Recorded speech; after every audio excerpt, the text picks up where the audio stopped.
All right, welcome back, class. Today we're going to be talking about mean absolute deviation, or MAD, as you might hear it referred to. Please make sure that you have out your paper and pencil to take notes. Feel free to pause the video at any time if you have any questions.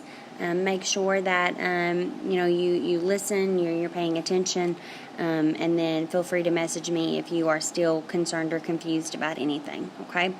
Mean absolute deviation is used as a way to describe the variations in your data set.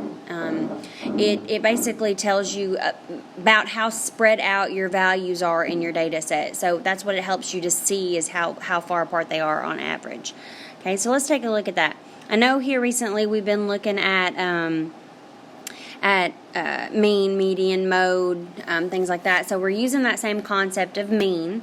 And we're given a data set here, and tomorrow we're going to look at pulling that data set from a word problem, but I just want to give you some generic practice today with the data set.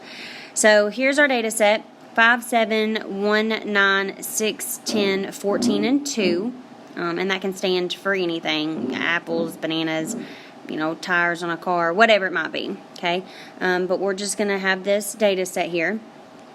And mean absolute deviation stands for MAD. I like to use it as MAD because you are MAD. You are having to find the mean twice. So that's what we're going to have to do today. Is we're going to find the mean first. Okay. So does anybody remember how to find the mean?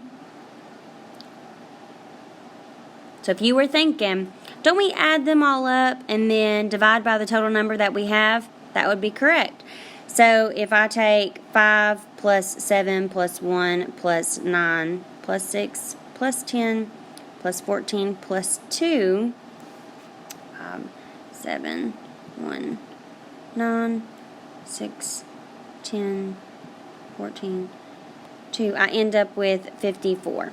Okay, and I've got 1, 2, 3, 4, 5, 6, 7, 8. I've got 8 numbers, so I'm going to divide 54 by 8. And I get 6.75. Now, here's the tricky part. We're talking about mean absolute deviation, which means we're using that absolute value. So you're going to take this number here, your mean, and you're going to subtract it from each one of those data values. And what I mean by that is like 5 minus 6.75. Okay, 7 minus 6.75. 1 minus 6.75. 9 minus 6.75. We're at 6 minus 6.75. 10 minus 6.75. 14 minus 6.75. And 2 minus 6.75. Now, the middle word there was absolute. So, for instance, on my first problem here, 5 minus 6.75. That really gives me a negative 1.75, but we want the absolute value of that, so it's 1.75. Okay, 7 minus 6.25. Oh, I'm sorry. 7 minus 6.75 is 0.25.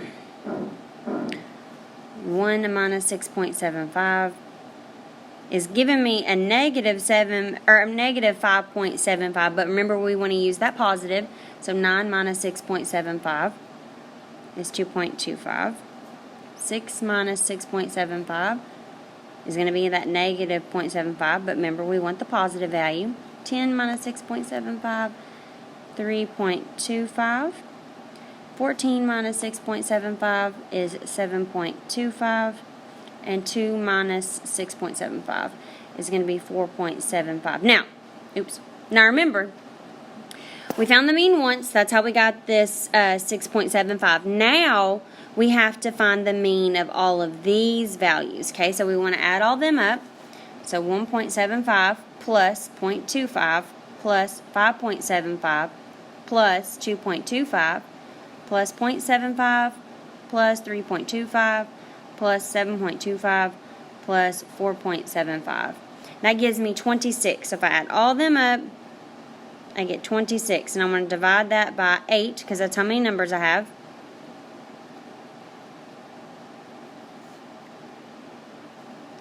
I get a MAD of 3.25.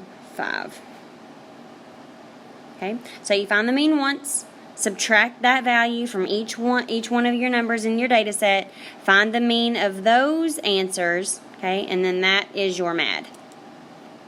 If there are any questions, please feel free to email me or call.